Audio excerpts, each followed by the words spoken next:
What's up, guys? Coach Madden, official trainer, yougoprobaseball.com, and I'm here with John Sintez, pro pitcher, and I made a video a few years ago about how to throw a cutter. Truth be told, my cutter's garbage, so I had to bring in the man who knows how to throw it, and his website is Cutter Nation. So there's nobody better to talk about the cutter, and that's what he's gonna do today. Show us how to grip it, how to throw it, and how to get batters out with it. All right, so let's see the cutter. Okay, all right, so everybody knows your four-seam fastball right here. We're trying to stay in the middle of the ball, okay? So the more I can keep the ball in the middle of the ball, the more I can keep my fingers in the middle of the ball right here, the better the ball is gonna spin off my hand. So what you can see right here is there's white space on the ball right here, okay? So I'm gonna use this line of my fingers to use this seam to line it up, okay? So that's what's gonna change the axis of the ball, but I'm still in the middle of it. As long as I'm in the middle of the ball's gonna do what I want. So I'm gonna be on top of it, and you can see now the white space has disappeared.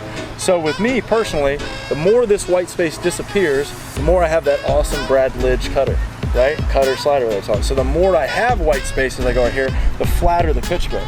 So not only am I throwing a cutter, I'm throwing a different plane cutter each time. So let's say I go cutter, cutter, cutter in a guy, but I might go flat cutter, angle cutter, straight down cutter. So I'm gonna throw different variations of pitches, which makes it a lot of fun for a catcher, but hitters hate it. Right. You know, hence the Cutter Nation. So when I get into it, when I have basically my basic cutter here with a little bit of space, when I come through, I'm not gonna throw it like a fastball like everybody tells you. Because if I throw it like a fastball, stay behind it, the axis and the force that's gonna go into it, the ball's still gonna go straight.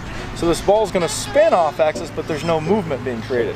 So I'm gonna hold it like that, but it's gonna be a lot easier. I'm gonna tilt my wrist a little bit, and I'm gonna throw it like a football.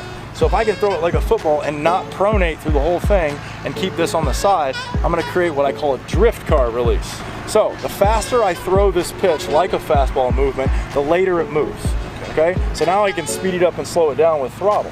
So when I let it go in as hard as I can, when I throw it, it's not gonna move as much as if I moved all the way to my Brad Lidge cutter, took a little bit off, but still tried to throw it fast, and then it's gonna die a little bit more. So basically you have 6 variations of the cutter. You can change speeds 3 ways or more really, and the grips 3 different ways. Exactly. Wow. And then not only that, then I can play the differences with left-handed or right-handed. So now I can actually use a front door cutter, which is just starting to get a little more popular, which I've been living on down in Mexico for a long time, for a righty where I'll throw it off the hip and make it come in. But that'll be my flat cutter. And then let's say if I'm ahead in the count and I'm trying to get him to chase, you know, with 2 strikes, I'll throw the Brad Lidge slider cutter that's going to be moving more downward, so he's going to swing over it, maybe get a ground ball or strike him out. Gotcha. And what is your philosophy on when you get to that 0-2?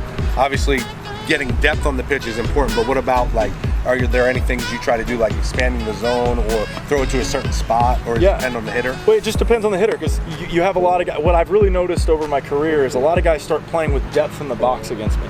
So when you have guys that have a lot of movement, I have my ball, you know, I have umpires who tell me that it's hard to call this game against me, especially when I'm playing down in Sundays in Tijuana, because they don't know where it's going to move or what it's going to do. So I'll hit a perfect pitch for what I see, but the umpire didn't see the late movement or what it did, and he wasn't ready for it, so he just doesn't respond to it. So I have to really make sure that I'm trying to strike them out as a swing, because I may not get it as a call. Gotcha. So basically you're trying to make it look like a strike and then go out of the strike zone. Oh, 100%. I mean, we didn't talk about that in our podcast, but I believe that pitching is the art of not throwing strikes. You have to establish that you throw strikes, and then the rest of the game I'm not trying to throw strikes. I'm really trying to throw balls that look like strikes or look like something else, and then end up a strike if I need it to be, but then not. Those balls don't get hit very hard. Exactly. If I go out and try to strike out every batter I face, instead of pitching to contact, which I grew up on, I'm going to force a lot more weak contact and get my numbers to go up, and so I can advance my game in baseball. So one other question I got for you is this pitch okay for younger players? And also, if it is, how can a younger guy implement this into his pitching arsenal? I love this for younger guys, especially, you know, 8, 9, 10 coming up, because when you're throwing a breaking ball, the rotation of the wrist and the elbow as you're throwing it puts a lot of stress on the arm. But by throwing a football, a lot of kids here in America grow up throwing footballs. My wrist stays my hand stays on the side of the ball for a very long time, still creating the spin out of the hand that I want to get. So it's almost like a pre-curveball, a pre-slider, that the kid can still get a little bit of movement and still enjoy to throw the pitch in the game without putting a ton of stress on his arm. If you guys liked this video, hop on over to John Sintez on Instagram. It's jsintez34. Cutter Nation, check him out. He's got a YouTube channel as well. Subscribe to his YouTube channel. Don't forget to subscribe to YouGoPro, and then go check out some of these other videos we did together.